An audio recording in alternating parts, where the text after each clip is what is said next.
Hey, it's Steve Leonardo here at Treviso Realty. This is the last model available here at Bonita del Sol. It's the Mystique, the famous Mystique.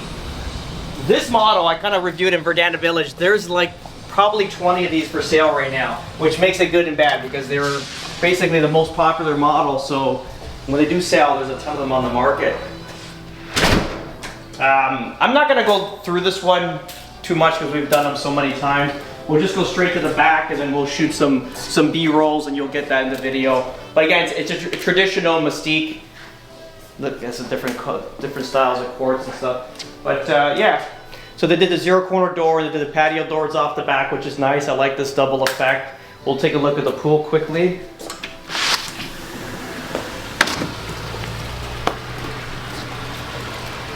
We're in a rush, you know why? Because there's a lady at the corner that's probably borderline psychotic and wanted to murder us because we parked on the service grass. But anyway, it's all good. Yeah, this is pretty much it. So again, you get a cage. It's a little different than the scenic next door, but it's good. It's all good. We'll get you the next one, guys. Okay.